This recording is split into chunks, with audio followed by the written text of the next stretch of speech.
हमारा बच्चा कहना नहीं मानता। अब जो नहीं जानते, अभी से मेरा चैनल है, उसके ऊपर ओके करो, सब्सक्राइब करो और मेरे से जुड़े रहो। अखंड मंडलाकार ब्रह्मांड नायक श्री हरि नारायण भगवान के चरणों में दंडवत प्रणाम।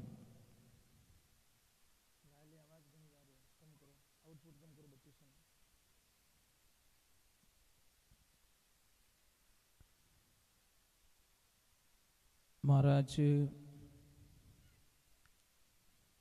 व्यास जी महाराज के द्वारा रचित, महाराज सुखदेव जी महाराज के द्वारा कथित श्री भागवत महापुराण को दंडवत प्रणाम। सर्व देवी देवता, ग्राम देवता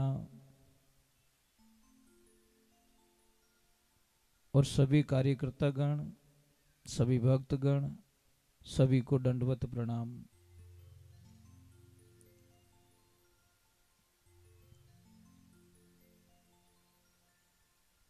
हमने कल भागवत जी को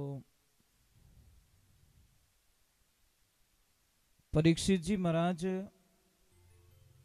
को जब ये पता चला कि मुझे श्रृंगी ऋषि के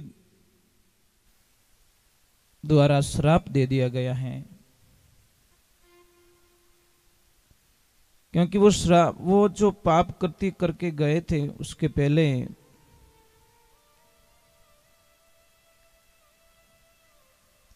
उनको पता चल गया। आपको पता है कि जब कोई आदमी गलती करता है उस समय शायद उसको आभास नहीं होता, परंतु थोड़ी देर बाद में या वो जगह छोड़ने के बाद में उसको थोड़ा अलग फीलिंग होता है कि नहीं, कुछ तो मैंने गड़बड़ किया, कुछ तो गलत कर दिया मैंने। तो महाराज परीक्षित जी को भी जब राजमहल में गए और जो मुकुट पहना हुआ था वो जैसे ही नीचे उतारा, उनको बड़ी अटपटा लगा कि हे भगवान, हे नारायण, मैंने ये क्या कर दिया, मैंने एक महान ऋषि का अपमान कर दिया। वो उनको अपनी गलती स्वीकार करने के लिए, उनको मनाने के लिए, उनका आदर करने के लिए कुछ तैयारियां कर रहे थे कि मैं इतना सोना लेके जाऊंगा, इतने हीरे लेके जाऊंगा, इतने सुविधाएं लेके जाऊंगा और महाराज जी को मैं भेंट चढ़ा दूंगा, उसके बाद मैं क्षमा याचना मांगकर मेरी गलती का प्रायश्चित कर लूंगा। इतने में समाचार आ ही गए कि महाराज आपको श्राप लग चुका है कि आप 7 दिन में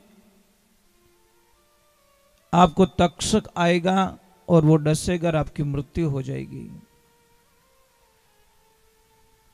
एक तरफ उसको दुर्भाग्य मान रहे हैं और एक तरफ भाग्य मान रहे हैं। भाग्य क्या मान रहे हैं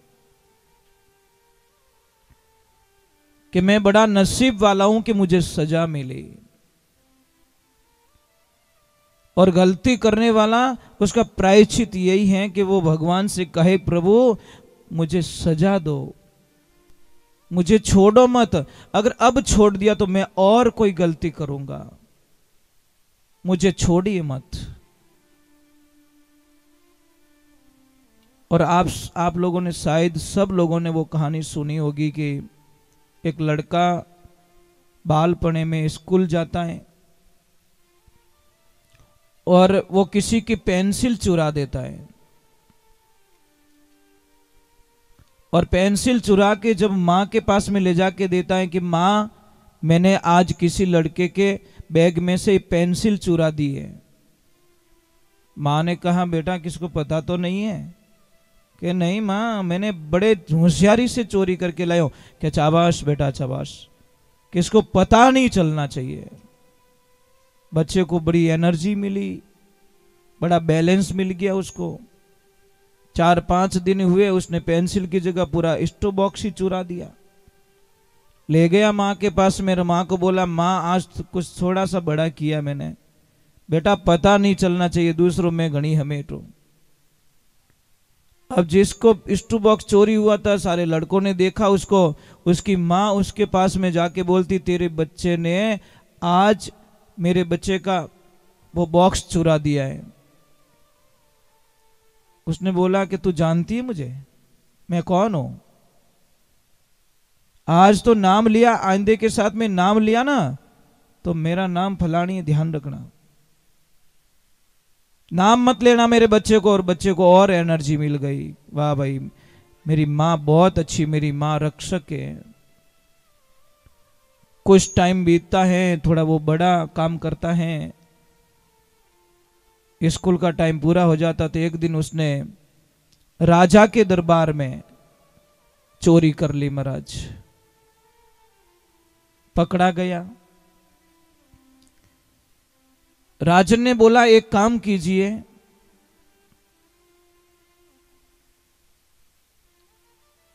इसको भरे चौराहे पे फांसी दो,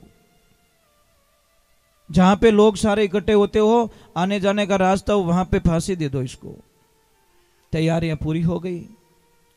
और आप सबको पता है कि फांसी पे चढ़ने वाले को एक अंतिम इच्छा पूछी जाती है।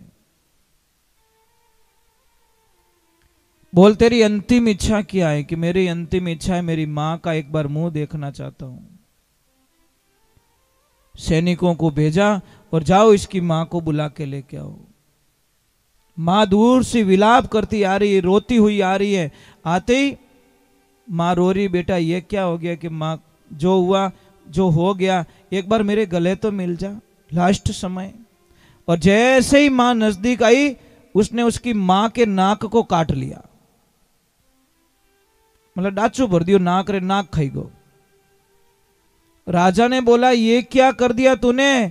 कि राजन यहां तक पहुंचाने की, आज फांसी के ऊपर पहुंचाऊं मैं, ये सब मेरी मां की भूमिका है। इसने मेरे पहले दिन जब मैंने पेंसिल चुराई थी, उसी दिन अगर मुझे थप्पड़ जड़ दिया होगा, कुछ सजा दी होती, तो शायद मैं आज फांसी के फंदे पे नहीं चलता। तो एक बात ध्यान रखिए, अपने बच्चों की पक्ष में खड़े मत रहिए आप, सत्य के साथ में खड़े रहिए। सत्य क्या जान तो लीजिए पहले। अपना बच्चा कभी गलत नहीं लगता किसी को। नहीं, मारो बेटो ताड़ो वे ही नहीं सके, 8 आंखों ने थारो बेटो ही घोटालो करियो सब। इसलिए अपने बच्चों के पक्ष में मत रहिए, पहले जानकारी लीजिए पूरी। सत्य क्या, अगर झूठ है तो उसको बोलो, सजा मिलनी चाहिए इसको। तो परीक्षित जी ने वही कहा, अपनी वकालत की, अपने लिए खुद वकील बने और बोला नहीं परीक्षित, तुझे सजा मिल के रहेगी। तूने गुनाह किया है, महाराज के गले में सांप डाला है, महापुरुषों का अपमान किया है, तुझे सजा मिलनी ही चाहिए। इसीलिए खुश हो रहे थे कि मैं बड़ा सौभाग्यशाली हूं कि मुझे सजा मिल रही है। पर एक तरफ थोड़ा दुख भी हुआ कि सिंगी ऋषि को ऐसा श्राप नहीं देना चाहिए था, कुछ सजा दे देते। और पर देखिए जो कुछ होता है अच्छे के लिए होता है। अब सारा वृत्तांत पता चल ही गया तो तैयारी जरूरी है, तैयारी तो करनी चाहिए ना। हमको पता चल जाए कि फलाने दिन आपके बेटे या बेटी की शादी है, तो तैयारी करोगे कि नहीं करोगे? क्या यूं क्या होगा ब्याह वे जदी देखी जाए, आगे दिन कर ले सब तैयारी? नहीं नहीं नहीं नहीं, सारी तैयारियां पहले कर देते। तो अब महाराज परीक्षित जी ने बोला कि बस दिन तो सिर्फ 7 है, अब तैयारी मुझे कर लेनी चाहिए मेरी मृत्यु से मिलने के लिए। भगवान के भक्त में यही फर्क होता है। अज्ञानी लोग मौत से डरते हैं और ज्ञानी लोग मौत से डरते नहीं, क्योंकि उनको पता चल गया है कि हम बैठे कहाँ हैं, बैठे किस भूमि पे बैठे। हम बैठे मृत्यु लोक में, मतलब यहां पे मरना निश्चित है, कंफर्म है, इसमें कोई शंका नहीं है। आप सब प्रकार के मुहूर्त निकलवाते महाराज जी। पंडित जी के पास में जाते हैं और पंडित जी को पूछते हैं, महाराज जी देखो मारो बेटो कमाईन दे कि नहीं दे, इन्हें सगाई रे कि नहीं रही, और खेत में फसल रे कि नहीं रही, वो व्यापार करूँ तो की कर रही, इन्हें नौकरी लागे लाग नहीं लागेला, मोरे दोनों जोड़ा जमे लाग नहीं जमेला, मोने कहनो बेर है। ये सारे मुहूर्त पूछते हो, पर एक मुहूर्त कभी नहीं पूछते साहब कि महाराज देखो टीपणा मन लिखियोड़ो है कि नहीं हमारी राशि माते कि मैं मरूला कि नहीं मरूला। वो पूछो कि नहीं मुहूर्त? क्यों नहीं पूछते? पूछना चाहिए। ये तो मुहूर्त आपको भी पता है, इसमें क्या पूछना? आया हूं तो जाऊंगा, मरना तो निश्चित है, पर जाएंगे कब ये पता नहीं चलता साहब। एक बात का ध्यान रखना, कई लोग जन्म कुंडली बनवाते हैं, हम तो ये कहते जन्म कुंडली नहीं बनवानी चाहिए। समझ में आ रही नहीं क्यों नहीं बनानी चाहिए? मैं आपको एक राज की बात बताता हूं। समझ लीजिए जन्म कुंडली में लिखा है कि इसके भाई लिख दिया, भाई 23वीं साल में इसके योग में कुछ एक्सीडेंट लिखा है, तो आप तो 23 साल पहले ही मरना शुरू कर दिया आपने। 23 साल पता नहीं कब आएगा, तब तक तो आपकी बहुत है एनी टाइम। ए बेटा बाइक धीरे चली, थारी कुंडली में लिखी उड़ो है। ए बेटा वो कर जे थारे अटे लिखी उड़ो है। ए बेटा यूं मत कर जे थारे अटे लिखी उड़ो है। आप तो पहले ही मरना शुरू कर दिया। बात कब बीतेगी पता नहीं, बीतेगी कि नहीं बीतेगी, पर उनमें लिखी उड़ो है। पछे कहे थारो ब्याह रहे तुम 3 साल बाद में थोड़े दोनों अलग रह जाओ, कटा होवेला कि नहीं होवेला, पर वो जन्म कुंडली रो सारो ले रे कटा लिखी उड़ो, क्योंकि मैंने पसंद नहीं आई तो डायरेक्ट बता दी, मैं पहले इसके मार लिखी उड़ो टे मारता जजी को नहीं, उसका सहारा ले लिया। तो क्या करोगे आप लोग? हाँ पूछना चाहिए पर आप लिखो मत कि नहीं भाई नामकरण कहीं है, नामकरण कर लो, बस बात खत्म कर दो। जन्म कुंडली तो मां सीता की और राम जी की भी बनाई थी, 36 के 36 गुण मिल रहे थे। फिर मां सीता को बच्चों को वनवास में जन्म क्यों देना पड़ा, वन में जन्म क्यों देना पड़ा?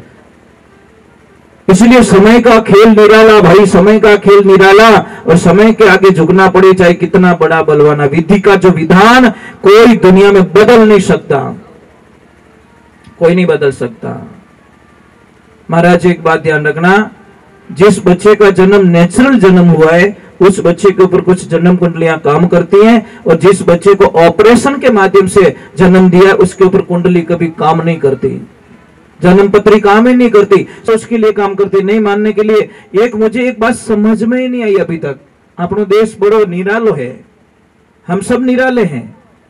कहा ट्रैफिक की लाइट लगी लाल, अटी देखिए पुलिस वाले नहीं, इधर देखा ट्रैफिक वाले नहीं है, निकल गो। लाइट कौन सी लगी? लाल। थोड़ी सी आगे गई मिनकी मिल गई, आडी फिर गई, वो बड़ी सुपर है। बोलो लाल सिंगल से नहीं रुका, पर मिनकी आडी फिर गई, वो बटी। अरे कहीं रियो भाई, अरे कि मरा साकईज मत कर, मिनकी रस्तो काट लियो। अरे थारी बोली रे उठे लाल निशान है तो निकल गो बिना परवाह, और अटे मतलब हम लोग कई तरीके से फंसे हुए हैं। कर्म प्रधान होता है, कर्म को कोई बदल नहीं सकता। परीक्षित जी के महाराज में वो विधि का विधान था कि आप जाओगे, आपको ये होगा और आपके हाथ से ये होगा तो ही आगे का काम होगा, और होना पड़ा। परीक्षित जी जाते गंगा तट पे और अपने मोक्ष के लिए वहां तप करने का विचार करते, पर सबको पता चल गया, आसपास के जितने भी ऋषि मुनि थे, जितने राजा महाराजा थे, सबको पता चल गया कि महाराज परीक्षित जी को श्राप लग चुका है और 7 दिन में उनका शरीर छोड़ना पड़ेगा। तो भाई मिलना तो पड़े, भला आदमी को कौन नहीं मिले सा, भला आदमी को मिलने वास्ते टाइम निकालना पड़े। भगवान की ऐसी लीला हुई, जहां परीक्षित जी महाराज रुके वहां पे हजारों ऋषि, हजारों राजा परीक्षित जी से मिलने के लिए आ गए। अब परीक्षित जी ने बोला इतने महापुरुष यहाँ साधु संत आए तो कोई न कोई तो मुझे रास्ता बता ही देंगे। अब रास्ता कैसा रास्ता? सबको पूछा कि मेरे पास सिर्फ 7 दिन है, मुझे करना क्या है, मैं मेरी मुक्ति के लिए क्या ऐसा करूं कि मेरा मोक्ष हो जाए। सारे ऋषि मुनियों ने बोला कि महाराज 7 दिन का तो कोई अनुष्ठान नहीं है, 41 दिन का हो सकता है, 88 दिन का हो सकता है, और किसी का तो जिंदगी भर भी मोक्ष नहीं होता, इसकी तो गारंटी हम नहीं ले सकते। एक बात का ध्यान रखना, महाराज परीक्षित जी कह रहे कि मैं इतना भाग्यशाली हूं, इतना नसीब वाला हूं, दंडवत प्रणाम करता हूं श्रृंगी ऋषि को जिसने मुझे श्राप दिया। क्यों? महात्माओं को बोला कि हे महात्माओं, मैं अगर चाहता तो भी आपको यहां पे नहीं बुला सकता, मेरे राजमहल में आपको नहीं बुला सकता, और आप बिन बुलाए हमारे यहाँ पे आए हो, हमें दर्शन देने के लिए आए हो। मेरा तो अभी जन्म आनंद में चला गया, अब मुझे कुछ कामना रही नहीं। महाराज, कोई महाराज जी थे, 2 भाई, एक भाई नीचे रहता, एक ऊपर के माले में रहता। एक भाई क्या साधु संतों के थोड़ा टच में था, एक नफरत करता महाराज से, इतनी नफरत करता, जैसे ही महाराज जी उसके नीचे वाले फ्लोर में भिक्षा लेने के लिए आते तो वो ऊपर वाले को इतना गुस्सा आता कि जिसकी कल्पना नहीं। वो तो बाबा रो चक्कर में पड़ गो, ए थाने कहीं देन, वो कहीं देन, यहाँ जो नहीं बोलना है वो बोल रहा है। वो भोला आदमी था बेचारा, जाके बोल देता कि महाराज वो मेरा भाई है ना, आपसे नफरत बहुत करता है। तो महाराज जी ने बोला वो मेरे से नफरत कर रहा है तो करने दो ना, क्या फर्क पड़ता है। एक दिन समय का संजोग, महाराज गए परंतु डायरेक्ट ऊपर चले गए, जहां फर्स्ट फ्लोर में उसका भाई रहता था ऊपर, वहां पे गया और डायरेक्ट खप्पर आगे करके बोल दिया भिक्षाम देही। कोई नहीं अंदर। एक छोटा सा बालक अपने छोटे छोटे हाथों से एक रोटी उठा के लाया और लाके महाराज जी को खप्पर में दी। महाराज जी ने उसके सिर के ऊपर हाथ दे दिया और महाराज जी चले आए। विधि का विधान, कागला रो बैठनो, डाली रो भागनो। संध्या काल हुई, बच्चा खेल रहा था ऊपर, कोई कारणवश उसका पैर फिसल गया और बच्चा डायरेक्ट नीचे। अब वो भाई था, भाई का लड़का, आखिर में थोड़ी आवाज बढ़ाओ, आखिर में आत्मा बढ़े ना कि आखिर में मारो भाई है, वो महाराज जी कने खबर पहुंचाई कि महाराज जी गड़बड़ हो गई।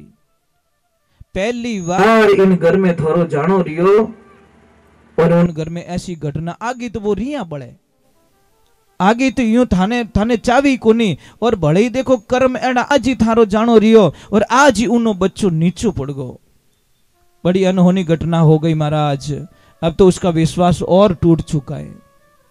महाराज जी बोले कुछ लगी तो नहीं है? कि नहीं महाराज, लागी तो कोनी, इतो भगवान भलो करियो कि नीचे पड़िया बिस्तर और बच्चों का ही करियो ऊपर पड़ियो जड़ी बिस्तर माथे पड़ गो, नुकसान तो कुछ नहीं हुआ। भगवान ने शुक्रिया अदा करी, हे प्रभु बड़ी तेरी कृपा है। अरे भाई तुझे पता है, कल ही मुझे पता चल गया कि इस बच्चे की कल मौत है। मैं जान चुका था सारा रहस्य कि ये बच्चा कल तक यमराज इसको लेके चला जाएगा, काल लेके चला जाएगा। इसलिए मैंने आव देखा ना ताव देखा और जाके बच्चे के सिर पे हाथ रख लिया और वो भार मेरे पे ले लिया कि मौत आएगी तो मेरी आएगी, पर बच्चे का बाल बांका नहीं होने दूंगा, चाहे वो मुझे ना चाहे, चाहे कुछ भी करे। यही तो संत की मौज है, यही तो आनंद है। कोई कितनी भी नफरत करे, कितना भी नेगेटिविटी रखे, पर संत हमेशा पॉजिटिविटी रखेंगे। इसीलिए तो किसी ने लिखा, वाह वारे मौज फकीरा की, वो परवाह नहीं करते अमीरा की, वो मौज है फकीरा की। महाराज आनंद कुछ और ही होता है। तो महाराज वहां पे भगवान की लीला होती है। सुखदेव जी महाराज, जब परीक्षित जी महाराज ने सारा प्रश्न वृत्तांत सुनाया सबको, किसी ने हाँ नहीं बोली, तो थोड़ा इंतजार किया। तो इधर तप में, वन में सुखदेव जी महाराज वन में तप कर रहे हैं। उनको पता चल गया कि राजा परीक्षित जी को ये समस्या आ गई है और वहां से वो चल दिए। आवाज आ रही है, शोर मच रहा है। सबने बोला क्या हुआ, कौन आया ऐसा? कोई चिल्ला रहा है, कोई क्या कर रहा है, कोई भीड़ लग रही है, कोई क्या लग रहा है। क्योंकि महाराज वो दिगंबर थे, पहनने के लिए कुछ भी नहीं, सिर्फ एक लंगोट। शरीर इतना सुंदर, इतना आनंद कि देखते देखते कितने के मन के अंदर बस गए, पर उनके मन के अंदर कोई नहीं। संत का यही तो होता नहीं। संत सबके मन में हो सकता है, पर वो संत किसी को मन में लेके ना घूमे, सिर्फ एक के अलावा। उनको तो कुछ नहीं, कोई उनको क्या कह रहा है, कोई क्या कह रहा है, कोई क्या कह रहा है। जैसे ही सुखदेव जी महाराज आए, सारे संत ऋषियों ने हाथ जोड़कर प्रणाम किया। उन्होंने बोला कि प्रणाम का वदावा का कोई टाइम नहीं है, समय मत बिगाड़ो, कोई आसन की अपना। और प्रश्न पूछा कि महाराज मुझे मोक्ष चाहिए। उन्होंने आओ देखा न ताव देखा, आसन बिछाया और डायरेक्ट बैठ गए, समय की बर्बादी नहीं। महाराज ने प्रश्न किया कि मुझे 7 दिन में मुक्ति हो जाए, क्या करना चाहिए। महाराज एक बात का ध्यान रखना,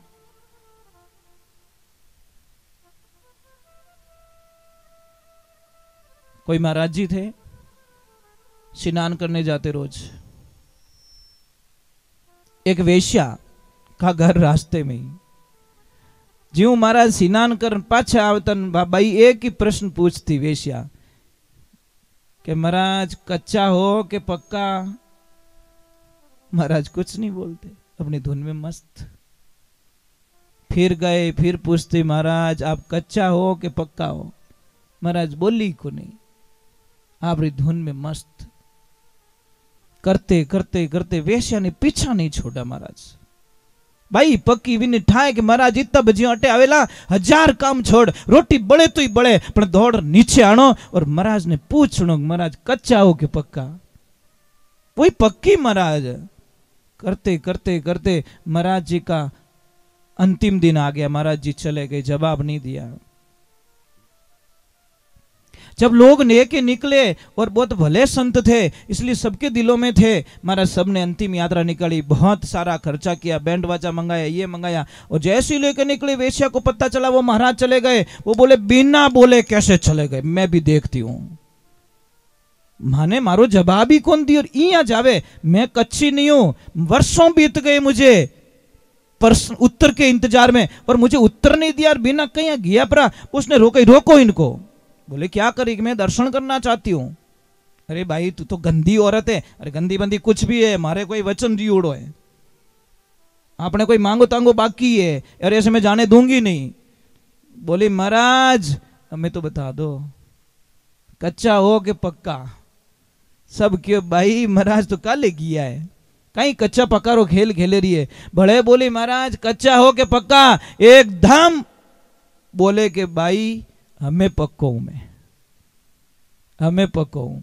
क्योंकि जब तक जी रहा था तब तक तो मुझे थोड़ी शंका थी कि क्योंकि कदी कदी अच्छो ड्राइवर महाराज भजीड़ मेल दे, नहीं कहे कि 50 साल रे माने एड़ो हैवी ड्राइवर है, इन्हें हाथों कदी एक्सीडेंट नहीं रियोड़ो और उणूज भजेड़ लगी जाए। इसलिए ये मत सोचो कि मेरी उम्र 70 साल की हो गई, अब मेरे से गलती नहीं होगी। गलती का अगर मौका दोगे साहब तो गलती हो जाएगी।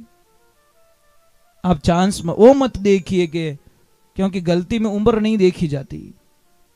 आप गलतियों से बच के रहना सीख सकते हो। कमल होता है ना साहब, कमल कीचड़ में रहता, अपने कीचड़ को टच नहीं होने देता। हम संसार में रहे तो परीक्षित जी महाराज को सुखदेव जी महाराज ने बोला विरक्ति करो। विरक्ति क्या, मोह माया, सबको कनेक्शन खत्म करो। कि कैसे करो, तो महाराज जी तो देखो संत लोग तर्क से समझाते। कभी भी एक नारियल मंगाया, ये पानी वाला, और पानी वाला नारियल मंगा के बोला कि इसको तोड़ो, परंतु शर्त ये है कि ये नारियल अंदर से नहीं टूटना चाहिए, खाली बाहर बाहर का खोलिया निकालो। ऐसे हिलाया तो वो तो पानी। बोले महाराज ये तो नहीं हो सकता। कि क्यों, कि वो तो चिपियोड़ो ही ने, ये नारियल चिपका हुआ है, अगर बाहर की कवर को तोड़ूंगा तो अंदर का कवर जरूर टूटेगा, और ये नहीं हो सकता। कि क्यों नहीं हो सकता, कि वो इन हाल टच में है। तो महाराज ने बोला कुछ और उपाय, तो मंगाया सूखा नारियल, जो ऐसे बजाए तो अंदर खाली नारियल बज रहा था, पानी नहीं बज रहा था। महाराज बोला अब इसको तोड़ सकता हूं, तो बोला कि इस नारियल जैसे हो जाओ। रहो नारियल में, टच मत रहो, तुम अकेले हो जाओगे। जब अकेले हो जाओगे तो इस खोखले को कोई तोड़ सकता है, तुमको कोई नहीं तोड़ सका, तुम बच जाओगे। परंतु तो अगर टच में हो तो आप भी साथ साथ में टूट जाओगे। ये बात अवश्य ध्यान रखे महाराज। राधे राधे। अगरबत्ती प्रभु वहीं करना मंदिर में। हाँ जी, यहाँ पे लगा सकते हो ऐसे। हाँ जी, राधे राधे बोलना पड़ेगा, थोड़ा जोर से बोलो ना। नहीं नहीं नहीं, कंजूसी नहीं भाई। क्या तो जिमावना ही नहीं, जिमावना तो पचे रोटियां गिननी नहीं कि भले लाऊं कहीं मेहमान के धापुड़ी नहीं लाऊं तो बढ़िया, दुख मत देखो। जब भगवान की शरण में हरि शरणम कह देते हैं, उसके बाद में कंजूसी क्यों महाराज। राधे राधे राधे।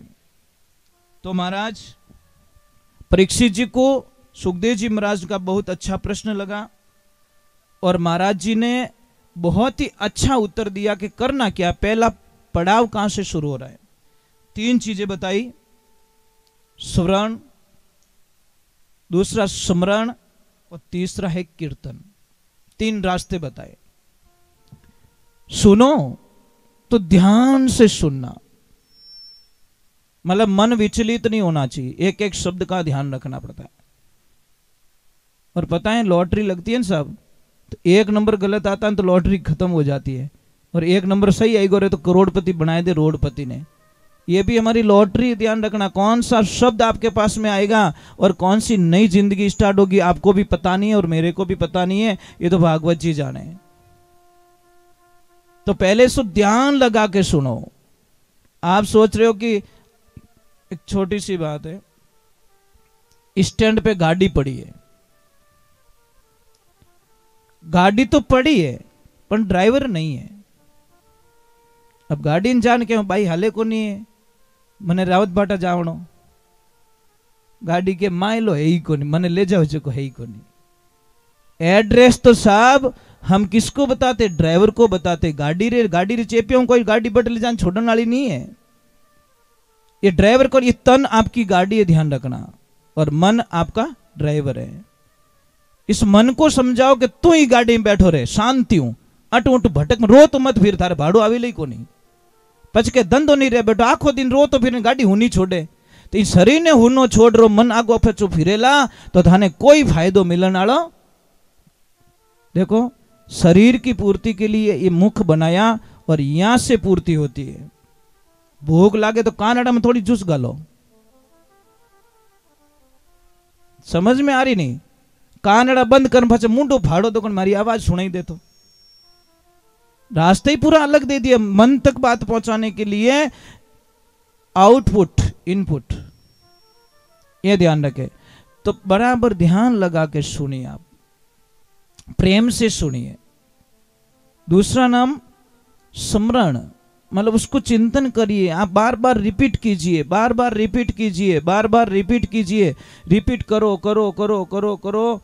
आपको पता है कि एक दिन दौड़ने वालों आदमी दूसरे दिन में बुखार आ जावे या हाथ पग दुखने लाग जावे, पर सेकंड डे भले दौड़े, थर्ड डे भले दौड़े तो પછી भी कोई तकलीफ नहीं आवे।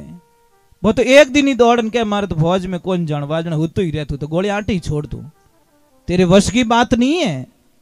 फौज में जाना कोई वश की बात थोड़ी है साहब, वहां पे इतना हार्ड वर्किंग होता है, जो कच्चा होता है वो वापस आ जाता है। और तीसरे नंबर बताया कीर्तन, कि आप खूब कीर्तन करो, आनंद लो। कलयुग केवल नाम आधारा, सुमिर सुमिर नर भव उतरे पारा। कीर्तन कीजिए, आप गाइए, कैसा भी गाइए, आवे चेड़ो ही भगवान रो भजन गावो, जैसो आवे बेड़ो ही गावो, पर गाणो चाहिए। कई लोग तो शर्म करे कि मारू कोई गावनी आवे, तन गावनी नहीं आवे तो हाका करनी तो आवे।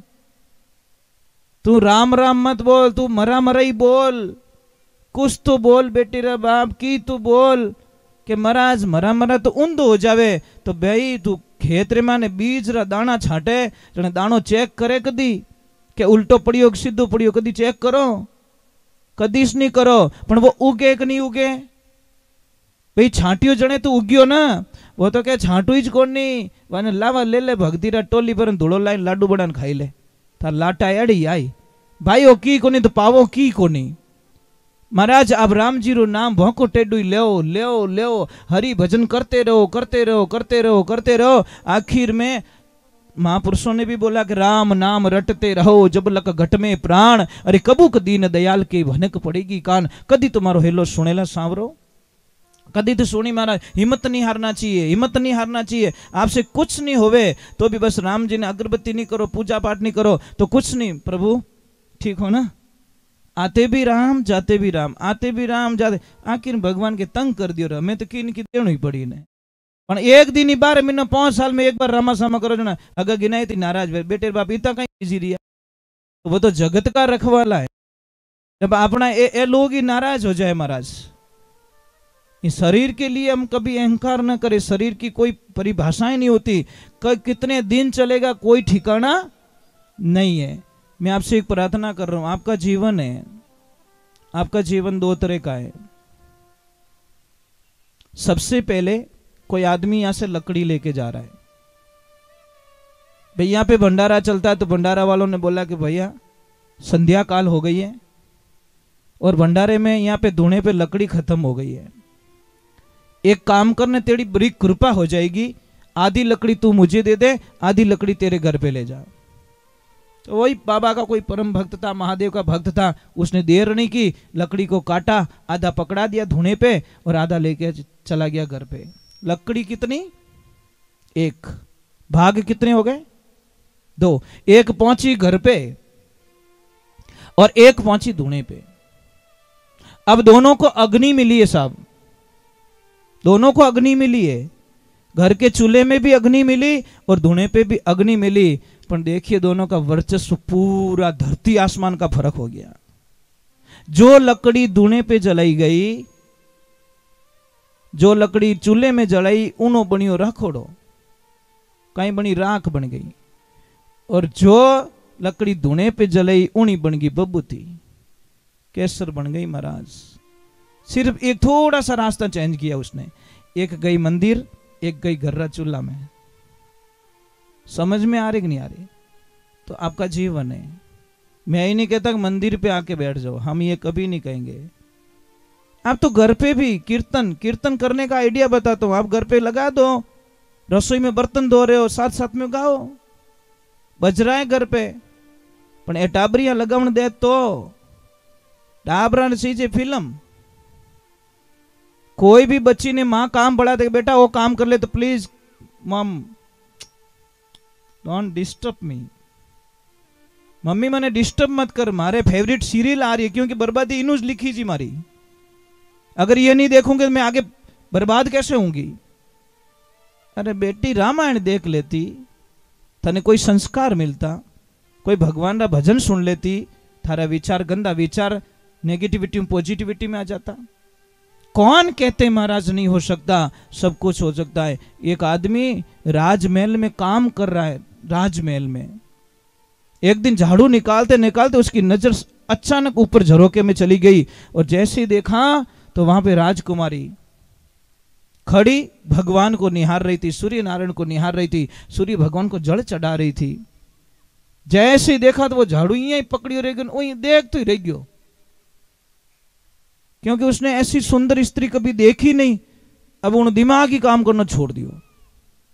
वो बोलियो, ए भगवान इतनी फूटरी, इतनी सुंदर, अगर ये लड़की एक रात के लिए मेरी पत्नी बन जाए तो मेरा जीवन धन्य हो जाएगा। पर बने कहां राजा भोज, कहां गंगू तेली। परंतु महाराज मैंने बोला चिंता, चिंता होती है नहीं, वो तिल तिल मारती है। स्लो स्लो स्लो मीठा जहर कहते हैं हम उसको, धीरे धीरे धीरे इंसान के खत्म कर देती है। अब वो घर पे गया तो खाना नहीं खा रहा, नींद नहीं आ रही उसको, बात नहीं कर रहा ठीक से किसी से, सबके ऊपर गुस्सा गुस्सा चिड़ना। वहां पे भी अटू झाड़ू निकल जाए तो बटू निकली को नहीं, जटू काटो जटू नहीं काटे, जटू नहीं काटनो बटू झाड़ू काटे। उसके दिमाग में राजकुमारी। कुछ टाइम हुआ, देखो पत्नी होती ना साहब, आदमी की आंखों को देखकर पता कर देती है हमारा पति सुखी है कि दुखी है। उसकी लक्ष्मी सत्संग में जाने वाली थी, भागवत सुनने वाली थी, भगवान की पूजा पाठ करने वाली थी। उसने बोला पतिदेव कोई भी मनरी बात रहे तो मैंने बताओ, मैं गुस्सो नहीं करूं। कि सच में नहीं करेगी कि नहीं, कि मारा मन रे माने वह राजकुमारी बस गई है और मैं उसके बिना जी नहीं सकता। वो सिर्फ एक रात के लिए मेरी पत्नी बन जाए तो मैं कभी जीव सकूं, नहीं तो मैं कुछ ही दिनों में मरने वाला हूं। पत्नी ने बोला कोई बात नहीं, ठीक है, मैं कोशिश करती हूं। या तो पचे मौतरो निमंत्रण पत्रिका आई है या पचे कटे काम हो गई है। अब वो महाराज सुबह का टाइम गई राजमहल में और बोला राजकुमारी से 2 बात करनी है। दासियां लेके गई, रोने लगी, हे राजकुमारी जी, मेरा सुहाग बचाना या नहीं बचाना आपके हाथ में। राजकुमारी बोले मैंने क्या किया? कि कुछ नहीं किया। आपको झरोखे में मेरे पति ने देख लिया और आप उसके दिमाग से बिल्कुल नहीं निकल रहे हो, तो क्या करूं मैं? कुछ नहीं करना है। वो बोलते कि एक रात के लिए आप उसकी पत्नी बन जाओ। राजकुमारी हंसने लगी। वो भी भगवान की भगत थी महाराज। भगवान का भगत यूं तो काम सॉल्व करिया करे, अनाड़ी होती तो तलवार मंगाती, बुल्लाइन मा तो बढ़ा देती महाराज। उसकी औकात क्या जो मेरे सामने देख लिया? मेरा चेहरा उसने कैसे देख लिया? वो बड़ी गहरी थी महाराज। एक ध्यान रख, जो गहरो आदमी रहे ना वो 1000 गालियां सुन ली, एक पाछी गाल नहीं बोले। गहरे आदमी की परिभाषा बताता हूं। और ओछो आदमी एक कह दो जो 50 हाटे गालियां पाछे मिल जाएगी। फर्क है तो सब्जी बता रही है। राधे राधे राधे राधे महाराज। क्या बात है, दर्शन दे ही दिया आपने। अरे प्रभु दर्शन तो आपके होते। जय श्री राम। बताइए, बहुत बहुत अभिवादन आपका, बहुत स्वागत भागवत जी में। देखो 2 दिन से साहब जी कल भी हाजिरी लगा के गए थे और आज भी हाजिरी लगाने के लिए पधारे। भाव बिना नहीं आया जा सकता। सब चेयर लगा दीजिए। भाव होते हैं ना, भाव कहीं पे भी खींच के ले जाते हैं। अब वो भगवान की कृपा हुई, वो प्रार्थना कर रही तो वो क्या सत्संग सुनने वाली थी राजकुमारी, भगवान की कथा करने वाली थी, भगवान को मानने वाली थी। उसने बोला ठीक है भेज दो उसको, मैं तैयार हूं।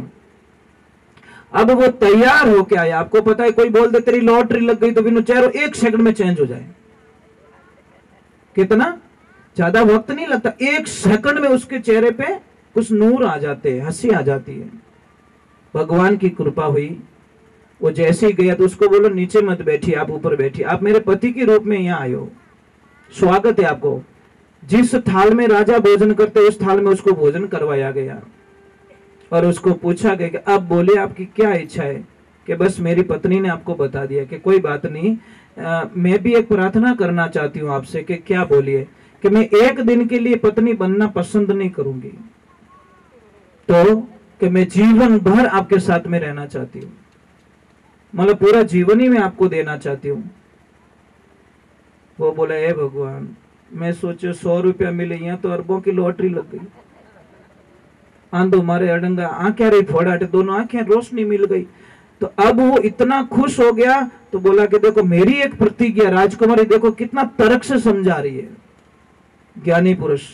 राजकुमारी ने बोला कोई बात नहीं, जिंदगी भर के लिए अपनी अर्धांगिनी बन जाऊंगी, पर मेरी एक शर्त है। वो बोले आप जो बोलोगे मैं करने के लिए तैयार हूं। कि आपको करना कुछ नहीं है, जंगल में मेरा इष्ट है शिव, मैं पूजा करने के लिए वहां जाती हूं और 41 दिन के लिए आपको शिव का अनुष्ठान करना है। और जो मैं मंत्र दे रही हूं उस मंत्र के अलावा 1 सेकंड के लिए आप कहीं भटक गए तो मैं आपको जिंदगी में कभी मुंह नहीं बताऊंगा, मतलब मिलूंगी नहीं आपसे, कभी नहीं मिलूंगी। उसने बोला 41 दिन तो क्या, मैं 4 महीने रुक सकता हूं। वो मन में बोली 41 दिन तो काट दो। अब वो गया और उसको बोला कि ओम नमो शिवाय मंत्र का जप करना है, आपको इसके अलावा किसी से नाता नहीं रखना है।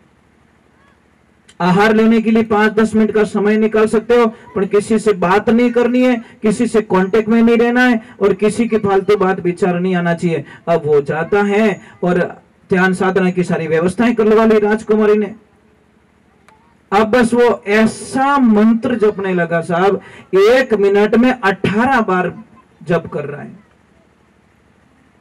श्वास श्वास धड़कन धड़कन में शिव बस गया। वक्त ऐसा आता है जब वो 41 दिन बाद में जाकर राजकुमारी जाके हाथ जोड़ के उनको बोलती है आंखें खोलो,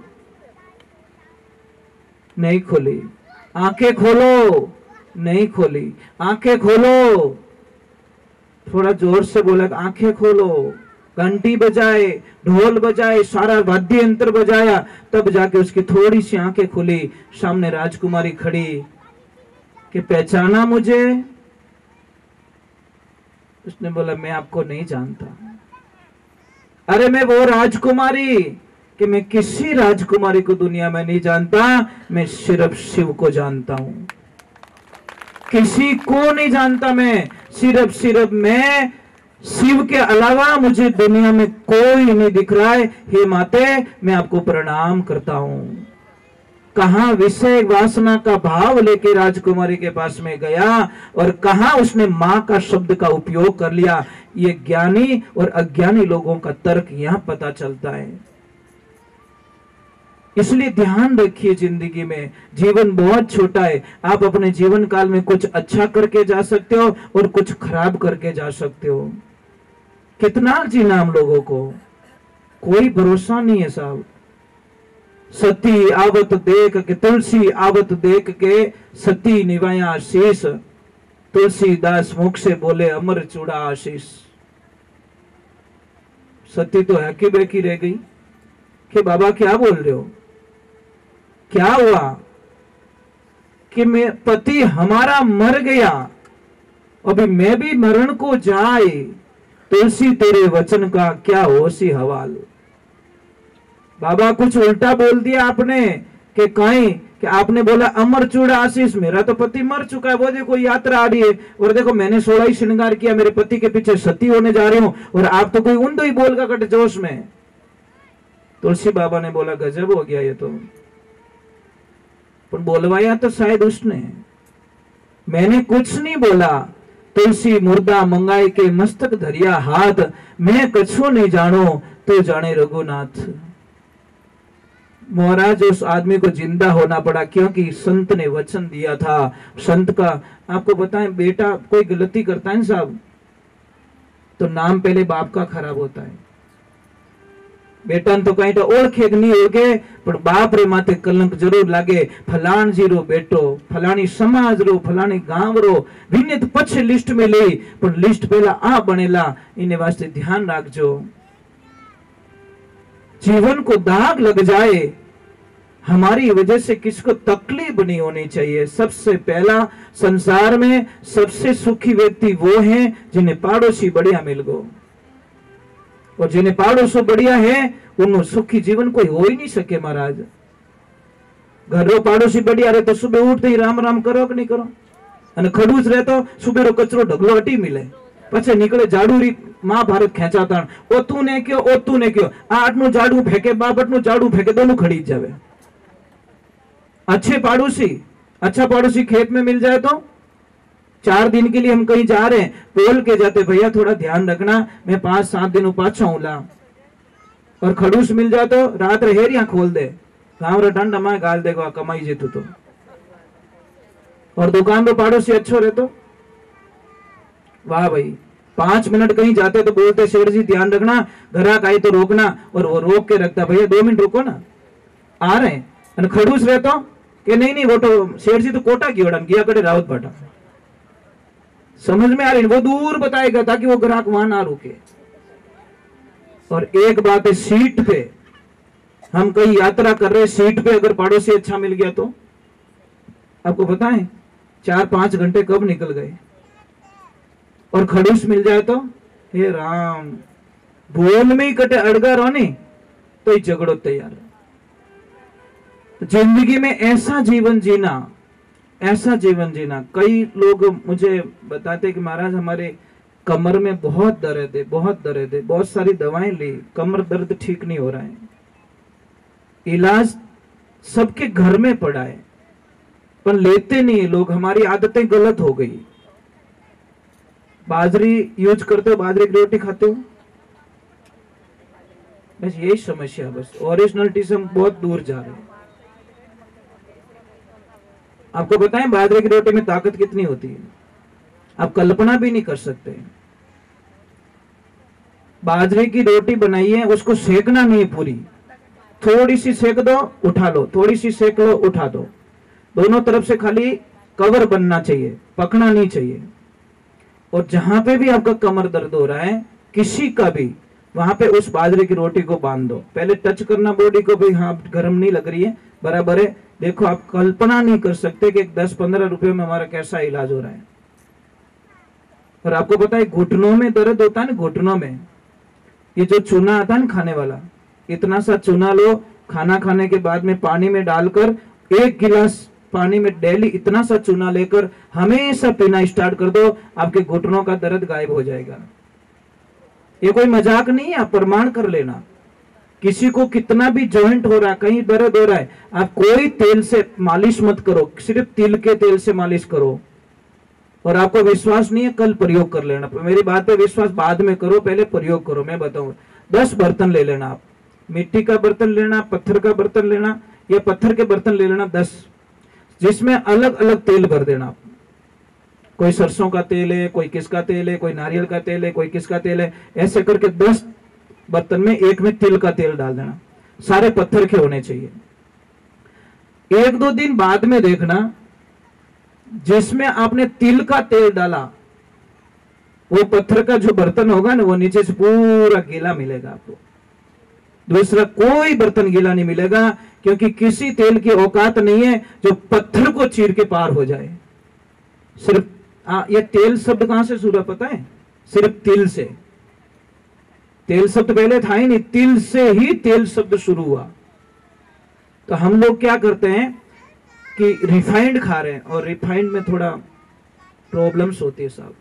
रिफाइंड मत खाइए आप, भले महंगा पड़े, तिल का तेल महंगा पड़े, आप लीजिए, तिल लीजिए, खरीद लीजिए, भले 200 को 300 रुपया देना पड़े, ओरिजिनल तो खाओ। हम खाते नहीं। किसी भी बच्चे की अगर हाइट नहीं बढ़ रही है, आप देसी गाय माता का दूध लीजिए, दूध लेने के बाद में 100 ग्राम दूध ले लीजिए, उसको शाम के टाइम में गर्म करके दही बना दीजिए, सुबह में वही दही कटोरी में लीजिए। पर ये ध्यान रखें, लोहे के बर्तन में उबालना पड़ेगा दूध को। मैंने कल एल्यूमिनियम के लिए मना किया, मैंने समझ में आई नहीं, एल्यूमिनियम बर्तन यूज नहीं करोगे आप, क्योंकि वो मिलता नहीं है, तत्व नहीं मिलता उसको। लोहे के बर्तन में गर्म कर दो या मिट्टी के बर्तन में गर्म कर दो। गर्म करने के बाद में सुबह में दही बना दीजिए। बनाने के बाद में इतना सा दही लीजिए और इतना सा चूना, जो खाने वाला चूना, उसमें डालकर बच्चे को खिलाना स्टार्ट कर दीजिए। आप कल्पना नहीं कर सकोगे बच्चे की बुद्धि का विकास इतना क्यों हो गया। कई लोग हमारे पास में आते हैं कि महाराज हमारा बच्चा कहना नहीं मानता, हमारा बच्चा जिद बहुत करता है, हमारा बच्चा आलसी बहुत है, हमारे बच्चे को हमारी कदर नहीं है। तो हम एक प्रश्न करते, भाई दूध किसका पिला रहे हो? बोलते भैंस का। तो फिर राम राम, ठीक है, इसका इलाज हमारे पास में नहीं है। कारण बता लेता हूं। एक अनजान गाय को, देवियों आज काम करना, अनजान गाय, जिस गाय को आप जानते नहीं हो, आप भी कर लेना, उसको एक रोटी और इतना सा गुड़ दे देना, टाइम लिख देना कि इतने बजे मैंने इस गाय को रोटी दी। सेकंड डे बिना बताए वो गाय वहां पे आ जाएगी, उसी टाइम पे आएगी।